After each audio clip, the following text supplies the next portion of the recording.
Pessoal, essa videoaula para a aula de programação. Nesta videoaula falarei sobre o conceito de abstração na programação orientada a objetos. Então, a abstração é um conceito muito utilizado quando desenvolvemos programas orientados a objetos. Na orientação a objetos, esse conceito está relacionado com o fato de eliminar detalhes, simplificar uma determinada funcionalidade do sistema.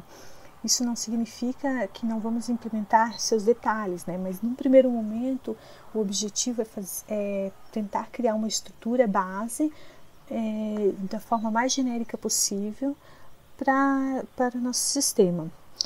Então, a abstração é esse processo, né, de pensar de forma mais macro, né, de abstrair detalhes para tentar criar essa estrutura mais elementar que vai servir de base para todo o nosso sistema. E aí, dentro da programação orientada a objetos, né, o que representa essa abstração são as classes abstratas. Também temos métodos abstratos, mas vamos falar primeiro das classes abstratas. Então, esse diagrama de classes aqui é o mesmo que eu apresentei nas aulas anteriores para nossa loja, né, de venda de livros, só que nesse novo diagrama eu acrescentei algumas classes referente ao pedido do cliente, ao pedido de compra, ao pedido de venda de livros, né, da loja, e o pedido de compra seria o que a loja iria adquirir de livros para estar vendendo.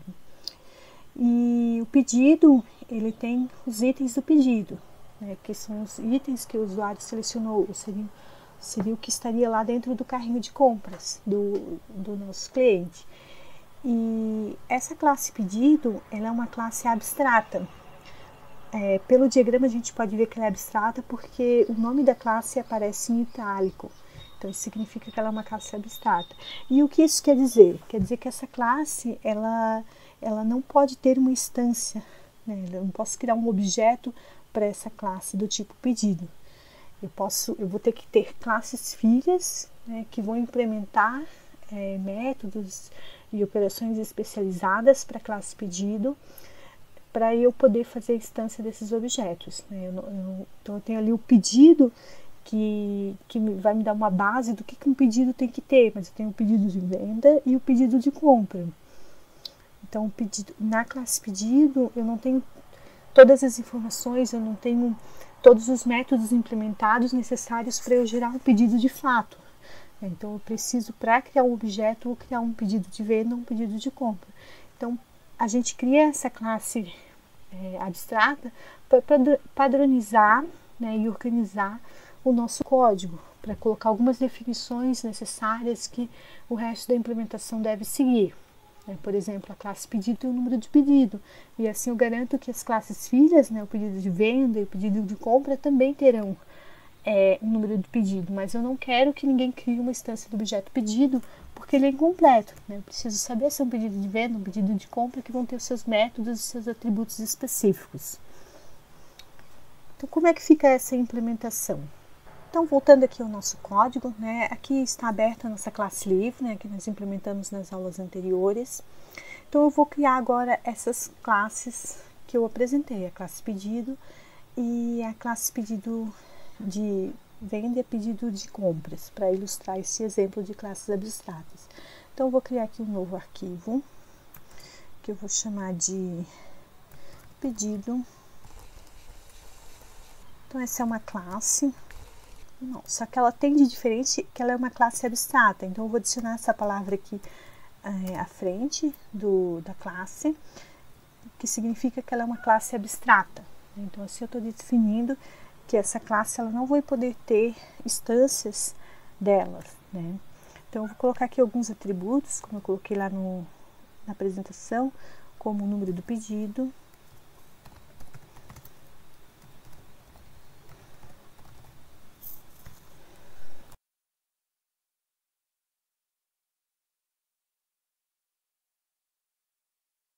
então aqui eu adicionei uma implementação para ilustrar o nosso exemplo, né, do imprime pedido e calcular valor total.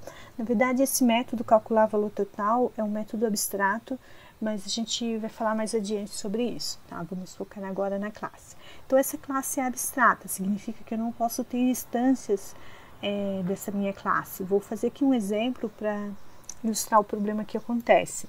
Então, eu vou criar aqui um pedido fora da classe, tá?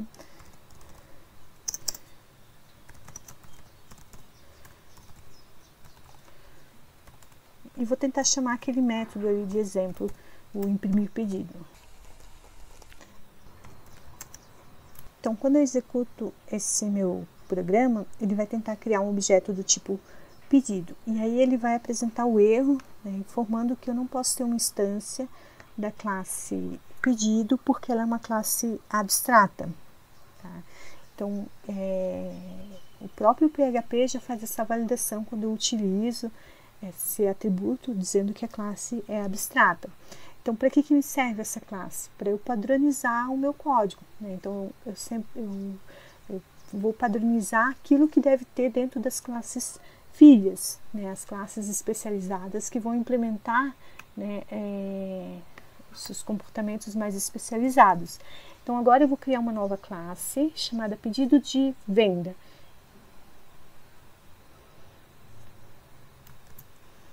Então, esse aqui vai ser o pedido, venda. E essa vai ser uma classe concreta. Tá? Então, a minha classe pedido é uma classe abstrata. E se eu não tenho aquela palavra aqui à frente, dizendo que ela é abstrata, a gente diz que essas classes são concretas. E as classes concretas são aquelas que eu posso instanciar objetos. E aí, agora eu vou estender a minha classe pedido.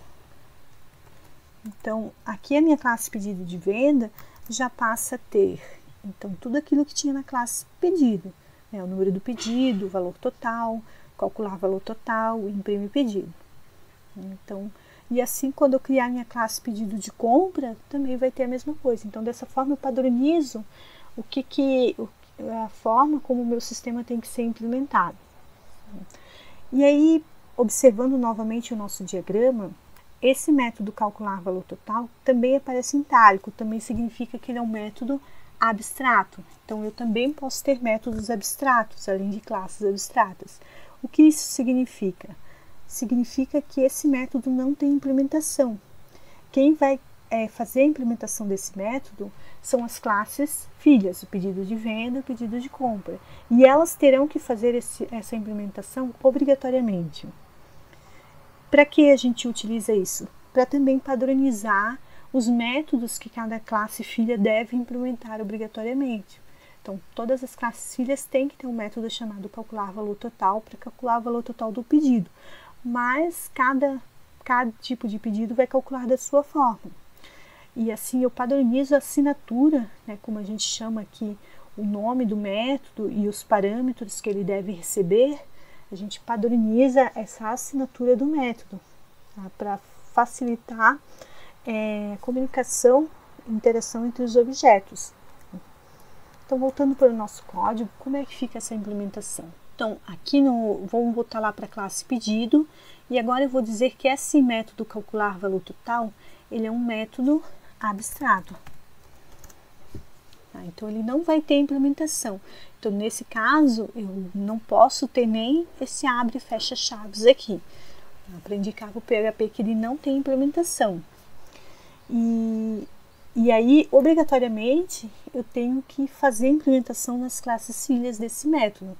Então, eu vou copiar aqui a definição dele, e a definição tem que ser exatamente igual. Se tiver algum parâmetro aqui que eu esteja esperando, né, o valor, qualquer parâmetro, ele também tem que ser informado nas classes que vão especializar, né, essa classe abstrata. Né. Por aqui eu não coloquei nenhum parâmetro lá no meu diagrama.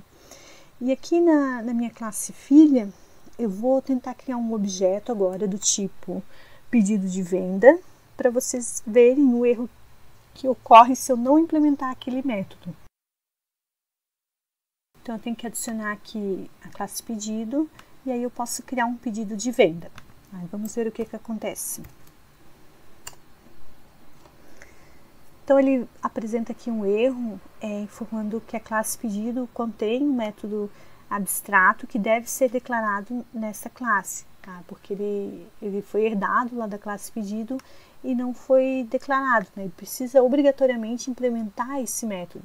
Então o PHP garante, né, ele faz essa validação garantindo que todos os métodos abstratos da classe Pi, né, da classe que eu estou estendendo, sejam obrigatoriamente implementados. Então tem que declarar aqui aquele método e colocar alguma implementação.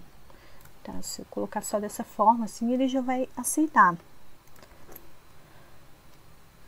e executar o código sem problemas.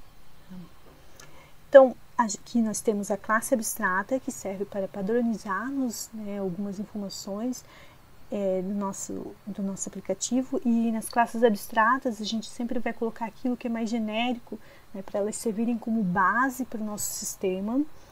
E para que a gente possa utilizá-las, obrigatoriamente eu vou ter que especializar essa classe, né? Ou seja, criar classes filhas, como por exemplo pedido de venda.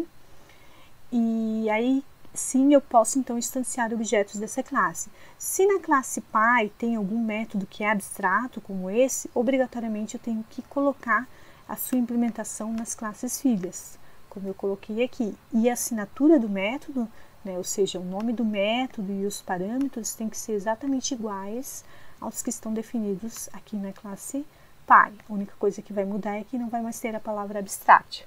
E esses métodos servem justamente para isso, para padronizar, né, aquilo que as classes filhas devem obrigatoriamente implementar. Eu também posso querer criar uma classe que eu não quero que seja mais especializada. Por exemplo, essa minha classe pedido venda. Dessa forma, eu posso criar uma outra classe filha para minha classe pedido venda. Eu posso continuar especializando ela. Mas podem haver algumas situações, né, alguns momentos que eu não quero mais que essa classe seja especializada. Também existe uma palavra-chave que eu posso utilizar nesse caso, que é a palavra final. Significa que essa classe é uma classe final e eu não posso mais criar especializações para essa minha classe. Se eu tentar criar uma classe que estenda o pedido venda, ele vai me apresentar uma mensagem de erro. Eu vou, por exemplo, adicionar aqui abaixo, só para exemplificar, né, uma outra classe. E aí ele vai apresentar o erro, né, quando eu executo esse código, dizendo que a classe teste não pode herdar de uma classe final. Ou seja, eu não posso mais especializar essa classe pedido venda porque ela já é final. Então isso é utilizado quando eu quero bloquear, né, quando eu quero que o sistema não permita mais que uma determinada classe seja especializada. Então era isso para essa aula, pessoal. Até a próxima.